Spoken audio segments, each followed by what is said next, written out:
Nan dam than hama zun ni kwa zinglai thon chim na kana tang than na tu zingal roding mi ha poinga asalai 1 to 5 asalai pakhatin kan zau ti tin hala pakhana kan roding mi chu sian au sian dief sana holngauram pek asalai mo slide picture thang te kuta pui te la mi pini holngoram pek an itim mo zaitin da bia an chim ti mi kha chu jinga ka van lang ta lai chona pan hina ga chinram chawza la zautong federal council for ni mi pi cha thil thangai an tua chinram cha thil thangai tua ti mi kha thongpa kan thai chinlan chawza upatok atlak ngai arin tuan mi tete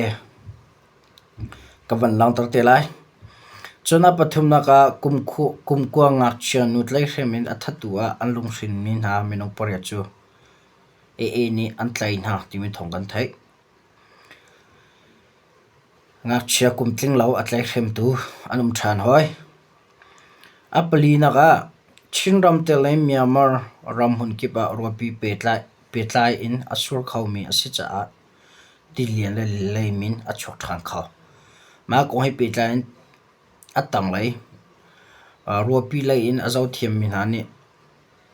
an chimmi ka kaban lang tar te lai mi pi zaitlok munda kan era ring a haw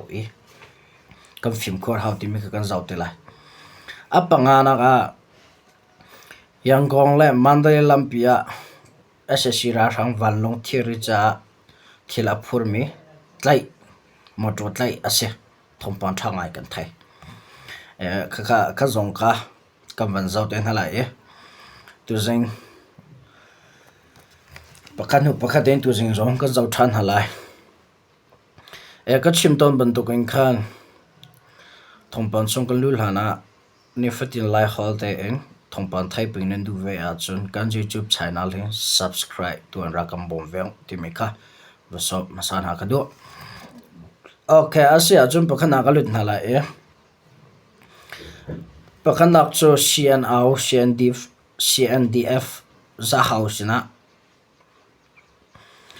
CDF holongoram ni la holongoram mi pini holongoram ke pek antimo ti mi kha bi mi pi tampi ni bihala lang ka tu cha tu jinga fiantana ka ban tu lai atu lewa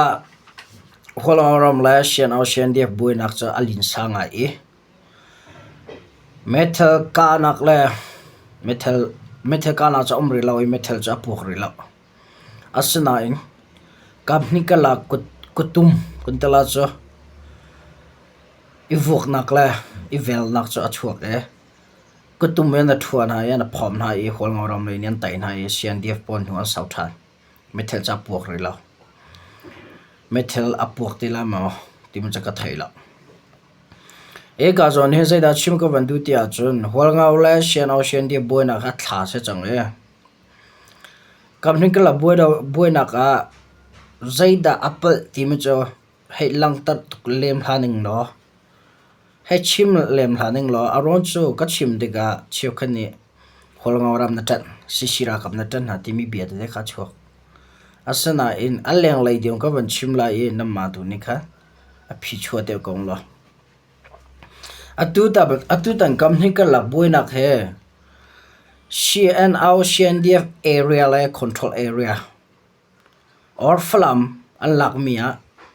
holngoram rakap le mi pi kal in lak la chut la khoi ukhoi na kalpi ana timlo share in sak la door on ana timlo asna in sian au sian def ni flam an lak di changka te in statement an chom che zai da si ti acha flam peng kan thian file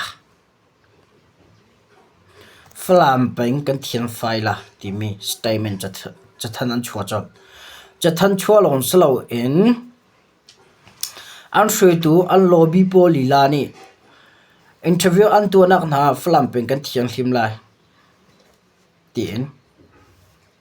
aulana ana aw fa kazonte bihal achung adang kawan shimhana kazonte ka bihal nak chu mi pisna ka bihal nak chu falam penga ss ra rang a tilau zaida thiam fighting a ta chuna khol ngoram ka thiam fai la vatin ha selo khol ngoram thiam fighting la puite le ara kapna le mi pi le khol ngoram black police le cid poni antor khol ngoram ma sarsiam chuma ko dor zonga khat siang zom chang si zong zom ka zaidang a her tuk mi tu la lo se ka thailo kemala comment chu chon zanyaram zom ko adam hun tang ka dom ko 90 nga da khol ngoram thenga sian au sian def ni mun malak an ti me kai answer thane chulhani flam an lak hlana an kut pare an tong lo mi le an mit paring an zo lo mi le an ke ni alam lo mi mun ma flam an lak nu a khol ngoram cdf control area pola an vakali an rakap an vachian ha zero ada kusai kai a boin officer tim ka bi hal nakse thian fai an tim mi zai da si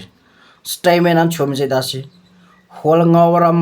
rakap vilte an ko tanga vachiala hol ngawaram vilte kya mani control ok an tim cha mo si tim cha ka thailo siang ti pol chu hol ngawaram kan sakla tin sian au sian dif lai ni anti nai hol ngawaram lai ni an du velo sian sak a her ti lo hol ngawaram ma siang kan ngai ko anti sizong an ngai ko chang ka chim chang ban du ge dor kip a chang cho education la tling medical la tling la thil atling chang ko mia zaida vasar siam than cha haw mi flam pe zaida thiam fighting a ti mi kha ka bia hal nak chose okay asia chu ka bia hal nak ka chu question ma kan chep yak na ye na ma ne phi chote ko lo mi pi le na phi chote ko lo te ma ka chim chu na fengai ko la a chong te ta ka bel la aduli ala ngai mi chu sian au sian dia ni hol ngoram pi chu angku ta chian ana tim cha a ni pilan long thina boinga mi pin long thina boinga mi pi cheu kan ni hol ngoram he sian au sian dia ku ta lai mo ti mi ke mas na rona ka hal me no me sian au sian dia sina hol ngoram hi pek asen ha mo ti mi bi hal nak to te ke mane chu ka thailo aron so hol ngoram minung ka salau chin mi chu ka sakau than tlang ka sa ma buina ka thailo na in ka thai mi le mi pisna kan le kho mina chu hol ngauram chu hol ngau mi pi le hol ngau ra kap le hol ngau black ni kan control lai okhona kan kal pi lai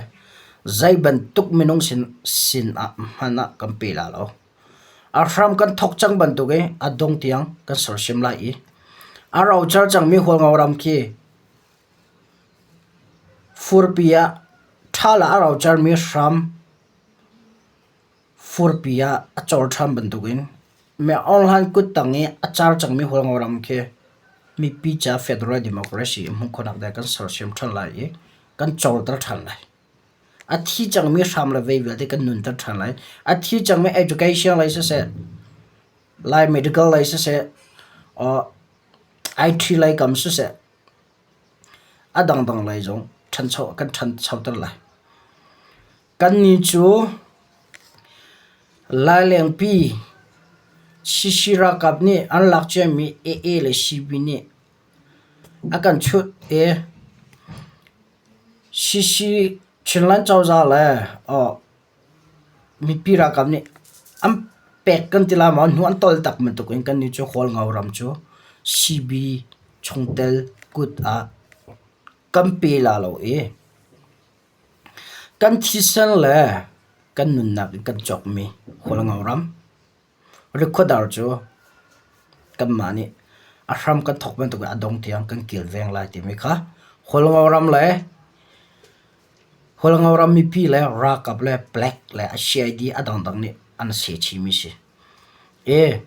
chim du mi chu kam ning ka laga ka do na ha wa chok so se lo sian au sian diem thani am va tai so la chu hai chut ko na in mai in chu pek an tim lo holanga ram chu holanga mi pi le holanga HPO sina a peng lai kan control peng lai ti mi kha mi bisna thaitar na an to mi se ka jon te da bet ka van du ti a chu a poi mi pakhat chu hin tluk ss sira hang dau o a liu a chiu khat mi pi hrim tlai ti mi na ni ram kong lu lak a kam boi ri mi pi la rakap na ni thise ne an chok mi hun ha na va chut level ak itim te na he ruwa chun atam thling lo mi thluk angai lo mi minong na kan lo tong se le online tonight phun a ka ruwa na ke chu aron chu am fan yom fa pa ni me online sa thise ne an chok nun nak li nun nam pe ke alak mi sa so la leng pi zong an chut chang na cb ni atua cb chungtel sian au sian df ni kholang auram chut than le lak an ti mi chu khatalai ru a chun thil to lo ngai a city ing ke malai ka man chu kam ho mdm mara zong ni cdm mara control area vil te chut an tim tu lewa atu he ccb le cc kal laka he boina ngai cc ni cbm va boina ti slo in cb chungtel ni cb na mun ma kha lak la fear an tim ma vil ten khu kan da chua rakhan aa thluk long te se rakhan aa siasalabia mi chinram fear tu ni politics cb le cc kar laga akhel mi se playwa pia ke amani atin maile me onhan kan taino a control khonak dinga le chinram he amani a uk khonak de fre khonak de cb am han mi se cb chiu khani cho a thlok am an thai chang am bi chim te da dangai chang na in along a film khori lo mi rakhan a ruana angai ve mi chiu kha hrui tu ni chun hakau nak long rum ro kha ni khan hu ni khadan na than pi an u no ram le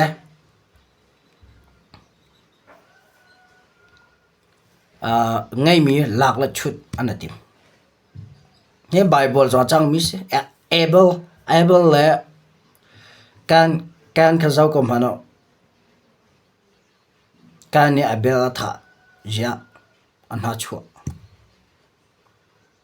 chim du mi chu zero dan ha chu angai mi thil na in abel ni angai mi ka atha dio cha chut ta chun nak tam pila ok bible chom ri bible chi chong o mi ka tu a la cb chungtel chiu kan ni ankal bi chuma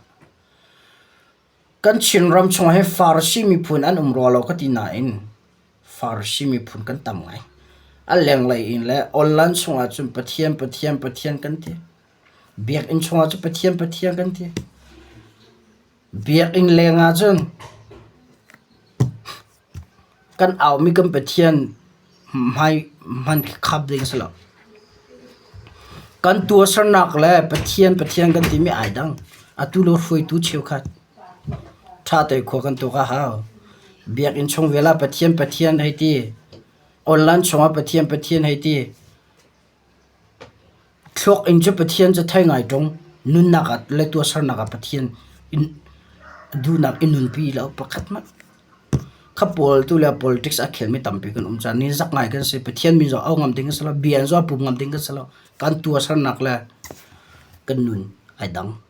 biak in chong kan nun le a leng lai kan nun ai dang kat u naw le kan chong khar sina biak in chong la cha kan nun ai dang kan kalong pathian kan ti tar chu cha tu le hroi tu tampi politics kan khel da hin chinram tu nak long thi ne politics kan khel mo mi pi do na ka politics kan khel mo vel hainda pathian abiak mi kan si ti mi kha ko bi han nak cho si chi e ho ka bi phone ni lo holangoram ni chu sian au sian dief china mai in holangoram pek an tim lo ti mi kha tu jami pisna ka le comment ha se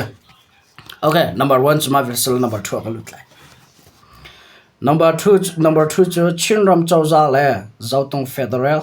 council phone kango rajwa la lampi anrem choma timi thong kan thai chinlan chawza phuina gen chinram lampi le arok mi pol naya ropi surang le thliran ronga arok mi pol anrem choma timi thong kan thai thil sining zaitin da statement an chwa la thil sining zaitin da langtar tim ka chong atang le ka ban re lai khamane comment ka ban pe than te lai chinram chawza le zautong federal council for ni kankore jua ka lak lampi an rem choma kong chinram chawza sak rem nak wanchi jong ni hin jun ni riada an than ni janan than mi tu china ka ban lantar mi smo tu ja ka lantar mi se me weram theng kanko copy in chinram petlai nak lampi asimi kanko rejwa lampi chu chatlau e ropi asurunga arok ngai e theory pol chatlau in phur thun kho asinak na chinram chawza le munram tumwang ei tu zautong federal council phone ni anram choma liutia thai ase kanko rejwa petlai nak lampi he rejwa khopi pina noring shorkhwa matupi la lampi la pengdang pengtlang ha lampi zong ase e to chhomi ni bepi in amhan mi lampi pakha zong ase cha miza pi le theory phur tu na zong ni an lam kipin rakam bom theory ka utia chinram chawza sakrem na wanchi zong ni nol na zong an to e ka zong te hen ka chinram chawza rento na ko or ngai ram than chau ti mi cho number 1 a zaida se lam federal democracy rama ram than chau tim le khwa than chau tim chu number 1 a lam ase rope kan ti ba mrane lam asim pilo a chun in tha zonga zagatela khotha changbal la ram tha changbal la e chinram chunga atua abi pi ngai mi chu lam pakhata se lam athada cho zai po he thanak lai pan kau e chim ka vandu chinran chin tu na ye ropi fak to ke asur ruang a lampi tampi arok e mi pi harnak an tong cha a chinlan chawza ni angai chun cholawa mang in asikho tokte en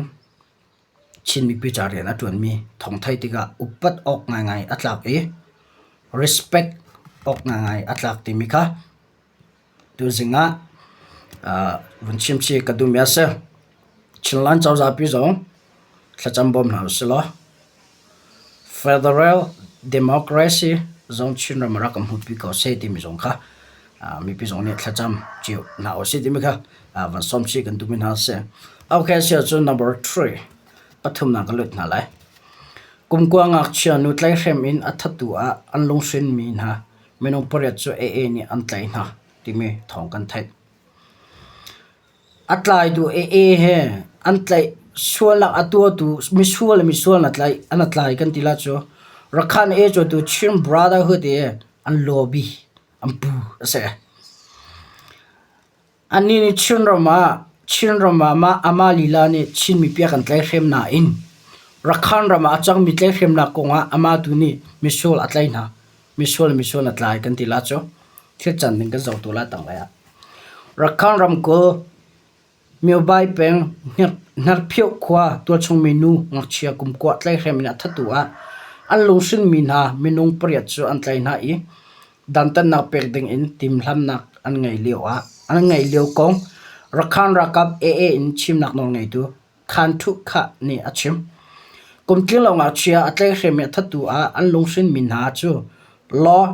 enforcement and public security force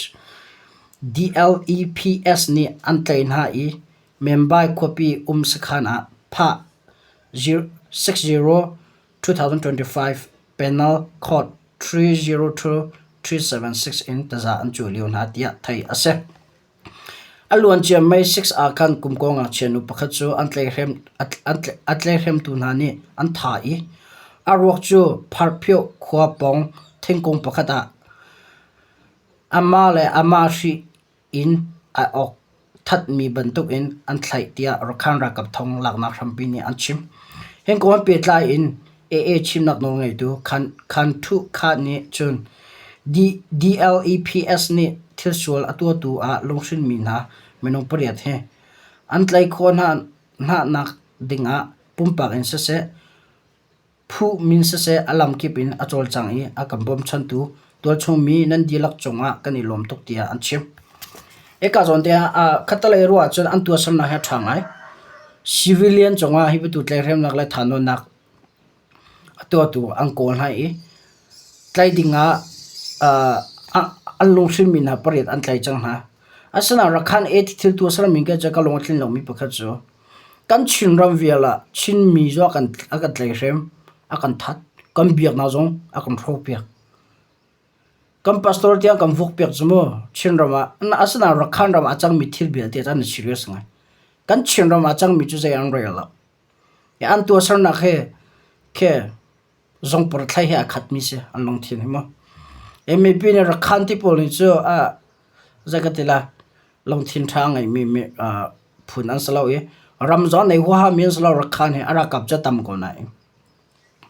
drugs aram ke sarsiam atu da thil tu sar na kut patlaw ka te na salo kut pat tu ko na rakhan rama that ai chu bun tu en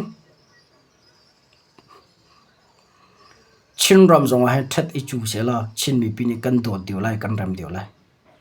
chin ram atu sar nak la rakhan atu sar nak chu vale a thlau menong kan nun dan cha asa kauna in finong tu nun he fi anong chi chin mi ase cha rakhan e tu sar nak cha ka pom lem la e ka zon tia zeda ka point cha si tia chu zai si pawa kan ramachia koram chunga se or like chin ram chunga se like lang se ram hi na ka raja madir min ha chin mi pi lai hol thaimis na cha kan du min na chu tu tan thong pang kan thai mi ko hai pe tlai koram la chin ram le lai tlang lo asalo india ram zot lai hem nak te tampi kam fa la zau kan thiam na lai na fa la na do ta tak na chu zau khat dan na thiam lai nam fa la ni nu la pa du lo mi la ngai chetar tu amma har na pe tu thil an ton hu e apoi tu ke ti khi chu atlai cha chu cha fa la chunga ngai chet nak la nu la pa la fa la kala boy nak achhol hana la ngai che na chhol hana tlai khem nak mo so la thanu nak mo so la thil pa khat chung khar he pe tla in thil do lo achan hana nu la pa ni fa la cha ton vau kan ngai ti ma khatu na chimchi ka van du atu lewa a lai in koram pio lai tlang a chin ro ma chun nu la pa lawang kal na fa la du to po amma te ro in an chena ya mi sho le de mi an tampi an chonga thil thlau te a chang tlai khem nak thano nak hetit pol te a chang chu cha fa la chunga responsibility ngai tu chu nu la pan se pathiani pekmi raw song an sena in pathiani zau khan dinga nu la pa kha afial na chu cha nu la pa ni rian an ngai nam fa lam hai la ya ma ban tuk thil thalo an ton lo nak din cha la lam tha am pem khona dinga zo responsibility na ngai tim ka tu jinga ban cha chi ka du me se okay so poli na kalit na lai chin ram tel le mi ma ram hun ki ba ropi pe tla in asur khomi asi cha ti liang la laimin achok khau than ti me thong kan thai mi film polan tel mi simo mi film te ka like research atwa tu na ne ropi sur ko hai pitla research or ropi ko hai pitla research atwa tu na ne mi pisina thon than mi se cha bp ngai mi se amani statement an chone la thon than ning khat ka van rel ma sanai comment ka van pek te la ke mane chin ram tel mi ma ram hun ki ba ropi petla in asur khomi ase ropi lo in ti liang la laimin achok khau than mi asi cha raring te a her kong kho chan zau nak zung department of meteorology and hydrology ni raring pek nak an tua kho chan zau na zong ni June 7 in an than ning a chun Andaman Rally le Bay of Bengal a thichia arang khomi ase I ni chua le in arami thazang athongai mi thichia ronga June ni kwa le ni lenga tiang Nepido Yangon Mandalay Bako Mewe Shahan Eriwari Tadriya Karen Chinram Mon Rakhang le Shanram ko thanglai le ni cholai ya ropi atam kho e thichia arang kho mi ase atu bantuken ropi dong chatlo in asur asi a chun thli afak la e min thla lai in real atla lai ti liang lai min chok in kokek puichim nak achok kho mi ase cha a tlangparing kho asami na ni laimin iraring ngai a haw chun tiva te le tiva pi pong in kho asami na zo ni ti lian iraring a haw tia kho chan zau nak zung ni chun raring pek na antwa tia thongpang kan thai eka zon he ni zantin kan hu le jar zong chang mi si laimin na ge in a chimi zeronda laimin ropia a thon tuk cha la chak tuk cha se e tu tan zong athare a chok khomi si cha a tu tan thong hen koram pi cha longa than mi alau na in India ram mi zong den raring a haw ngai alai in tlangpara le intra lo mi le lai athat lo nak mi pol charge labanga chong ready te mu lo ni kho chan hi azau zia ra thiam mu lo zaiti da ropina kan den lai zaiti da ropi sur lai tim ne nan thailo cha ni phone ya pia peng ko winter a khan mo kha razau peng ola ropina fakdi avan sura chun nan in nan lau kal tak chung lo nan thiri law la ase kho chun in thang ngai mi nan hoila kom sin zonga nan chung khra salwa sin zo va ben chung te o ti mi kha kan cha chia du na online chung he ma ba tu thong ka than mi asa song ka than law chin mi pi kan di lak cha thanem nak achu pi tu asi cha kan lang tar ton mi ase e tu dan zo fak pe ro pi sur than ai tim cha mi pi chin mi pi kan nak chiwin film khor izum naw sala raring tiom naw se tim ka chim ka vandu ma ka chim ronga khan nan thim phang se tiong tin ha law ti ding salaw thim phang ding salaw na in pathian long salaw in pathian ni minung he ma ti event khonak ding la ma ti ruwa khonak ding thok compare ya compare mi thok ka minung ne kam han thiam a haw kam ma mi thlok chonga kha pathian ka bom kan hal chila I pathian bom nak la kam ma thlokim reng kan ton lai asing pila e chim ka vandu mi chu pathian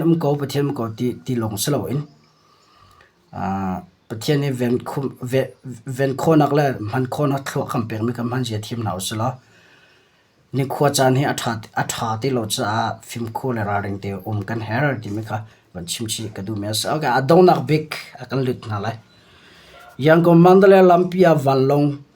Fual Purtu Motor Pakhat cho tol chong rem tlai phu ni an tlai ti mi thong pang thang ai kan thai SSC ra rang cha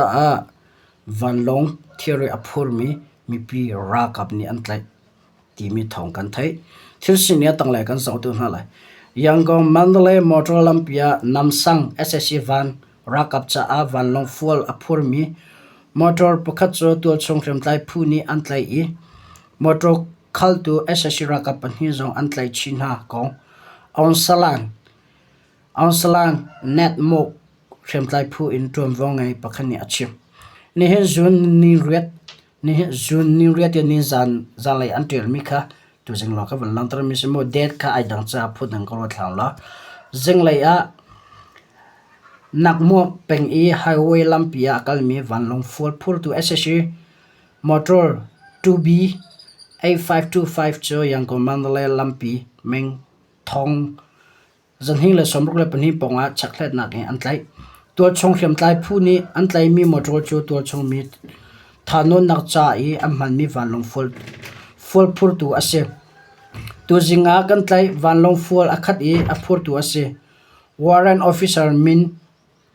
thut kutang panhi kan tlai na e